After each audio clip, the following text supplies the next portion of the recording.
जी नाज़रीन अस्सलाम वालेकुम। आज जिस दवाई को लेके मैं आपकी खिदमत में हाज़िर हुआ हूँ वो है टोनी 5। टोनी 5 क्या चीज़ है? किस लिए इस्तेमाल होती है? इसके क्या-क्या फ़वाइद हैं? ये सब कुछ मैं आपसे डिस्कस करूँगा।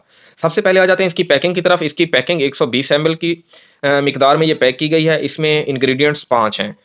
ये इंग्रीडिएंट्स की नाम और उनकी मिकदार आपके सामने है। डाई मिथाइल अमाइनो इथानोल पाइरोग्लूटामेट ये 50 मिलीग्राम में है। लाइसिन मोनोहाइड्रोक्लोराइड 200 मिलीग्राम में है। कैल्शियम ग्लूको हेप्टानेट ये 150 मिलीग्राम में है, जबकि फास्फोरिक एसिड इसमें लिक्विड शेप में है 0.025 ml। इसके अलावा लास्ट इंग्रेडिएंट सॉर्बिटोल 750 मिलीग्राम में है।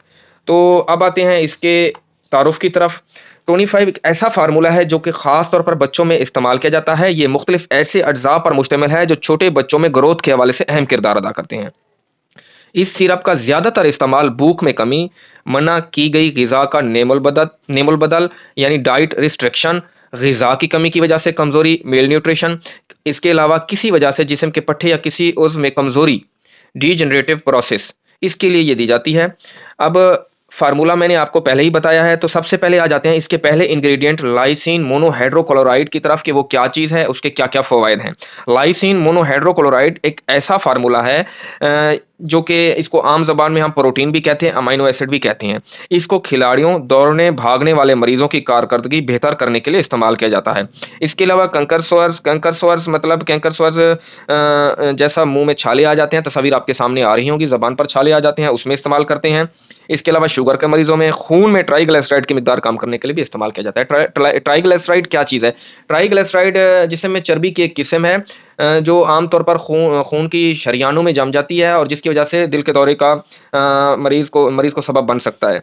इसके अलावा पट्ठों को ताकत देने के लिए भी इसे इस्तेमाल किया जाता है। सेकंड इंग्रीडिएंट इसका आ जाता है कैल्शियम ग्लूकोहेप्टोनेट। इसको उर्फ़ आम में कैल्शियम सप्लीमेंट भी कहते हैं। इसको हड्डियों की तश्कील व मुरम्मत में ख़ास तौर पर इस्तेमाल किया जाता है। इसके अलावा कद बढ़ाने के लिए भी इस्तेमाल किया जाता है।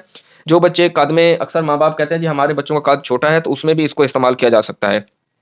इसके अलावा जिस्म में कैल्शियम की कमी वाले मरीज़ों में जिनके दाँत टूट जाते हों, जल्दी भुरभुरे हो जाते हों और दाँत जल्दी ना निकलते हों, उनमें भी इस्तेमाल किया जाता है।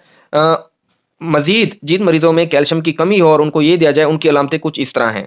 जिल्द खुश्क हो जाती हो, बालों में खुश्की ज़्यादा होती हो, पट्ठों का खिंचाव होता हो, हर वक़्त पट्ठों में दर्द रहता हो, नाखूनों की तोड़-फोड़ हो, बच्चों में कद का सही तरीके से ना बढ़ना हो। इसके अलावा अक्सर बंदे ये कहते हैं कि जी अब जब हम किसी तरफ देखते हैं, आसमान की तरफ देखते हैं, तो हमें आगे हल्के-हल्के धुंधलापन या बादल महसूस होते हैं। उसमें भी इसको इस्तेमाल किया जाता है। जोड़ों का भुरभुरा होना, उसमें भी इस्तेमाल किया जाता है। तो ये हो गया इसके फ़वाइद। अब तीसरा इंग्रीडिएंट इसका आ जाता है डाइमिथाइलामीन इथानोल पाइरोग्लूटामेट। आम तौर पर ये ख़्याल किया जाता है कि ये जुज़्व जिस्म में एक अहम तरीन मादे एसिटाइल कोलिन की मिकदार बढ़ाता है। एसिटाइल कोलिन क्या है?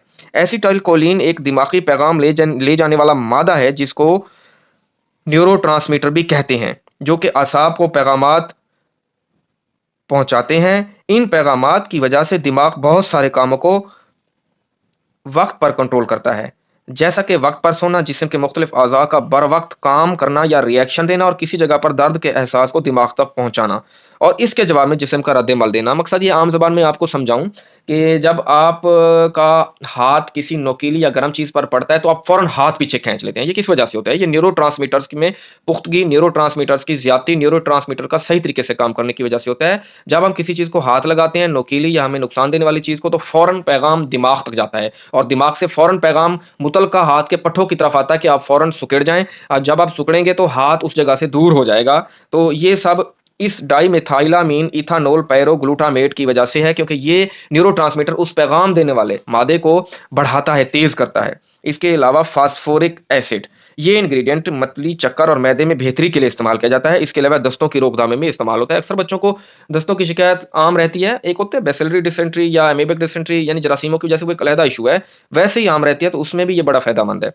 अब आ जाता है फिफ्थ इंग्रीडिएंट सार्बिटोल। सार्बिटोल क्या है? इसके वैसे बहुत से फ़ायदे हैं, लेकिन जिनमें से सबसे अहम फ़ायदा ये है कि ये दवाई की कड़वाहट ख़त्म करके इसमें मीठापन लाता है।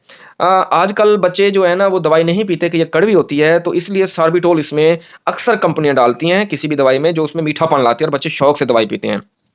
इसके अलावा सॉल्बिटोल का एक फ़ायदा ये भी है कि ये मैदे में, आंतों में कब्ज़ को ख़त्म करता है, मैदे की इस्लाह करता है। तो नाज़रीन ये 5 इंग्रीडिएंट्स और उनके फ़वाइद थे। यूँ अगर इसका हम खुलासा निकालें तो इस दवाई की वजह से बच्चे की भूख ज़बरदस्त हद तक बढ़ती है, नए पट्ठे बनते हैं, हड्डियों में सख्ती आती है, हड्डियाँ बढ़ती हैं, जिसकी वजह से कद बढ़ता है, पट्ठों में ज़्यादा नए पट्ठे बढ़ने की वजह से बच्चा या मरीज़ मोटा होता है और जिसे हम कहते हैं कि बबलू हो गया है, मोटा ताज़ा हो गया है बच्चा, तो इस तरह इसकी ग्रोथ होती है। इसके अलावा दाँत सही तरीके से पैदा होते हैं, दाँतों की तोड़-फोड़ खत्म हो जाती है और बच्चा सेहतमंद होता है, गाल पिचके हुए गाल भर जाते हैं। तो ये इसके फ़वाइद थे। अब आ जाते हैं इसके खुराक व मिकदार की तरफ। इसकी अमूमन खुराक ये इधर लिखा हुआ है हर 5 मिलीग्राम, यानी कि 5 मिलीग्राम 1 चाय के चम्मच में इसका होता है। वैसे ये इस तरह दी जाती है मगर इसको 2 से 3 डिवाइडेड डोज़ों में दिया जाता है। अब आ जाते हैं ऐज की तरफ कि कितनी ऐज वाले को कितनी दी जाए। तो 1 टीस्पून फुल 5 किलोग्राम वाले बच्चे को जो नया पैदा होने वाला है उसमें दी जाती है। 6 माह से कम उम्र में इसको 1 टीस्पून फुल दिया जाता है। टेबल स्पून नहीं टीस्पून, टेबल स्पून बड़ा होता है, टीस्पून छोटा होता है। अब आ जाता है 6 से 12 माह वाले बच्चों में इसको 2 टीस्पून फुल दिए जाते हैं लेकिन डिवाइडेड डोज़ में, मतलब 1 चम्मच सुबह 1 शाम। 12 माह से 6 साल तक वाले बच्चों में 3 चम्मच टीस्पून दिए जाते हैं, 3 डिवाइडेड डोज़ों में, जबकि 6 साल से ऊपर वाले बच्चों में 4 से 6 चम्मच दिए जाते हैं 12 घंटों में। लेकिन ये डिवाइडेड डोज़ों में एक ही दफ़ा नहीं देनी, डोज़ें इसकी तक़सीम कर लेनी है। फॉर एग्ज़ाम्पल अगर 6 चम्मच देने हैं तो एकदम नहीं देने, 2 चम्मच सुबह, 2 दोपहर, 2 शाम इस तरह देनी है। अगर 4 चम्मच देनी है तो आप इस तरह कर लें, 1.5 चम्मच सुबह, 1.5 दोपहर 3 और 1 चम्मच शाम को, इकट्ठी नहीं देनी। तो ये इस दवाई के फ़वाइद थे। उम्मीद है आपको मालूमात पसंद आई होगी। मज़ीद कोई मालूमात इस दवाई के हवाले से आप लेना चाहें या कुछ पूछना है तो चाहें तो कमेंट सेक्शन में आप पूछ सकते हैं। बाकी अगर मेरी वीडियो पसंद आई हो, मेरी तरफ से दी गई मालूमात आपको पसंद आई हो तो मेरे चैनल को लाइक, सब्सक्राइब लाज़मी कीजिएगा। जज़ाकल्लाह।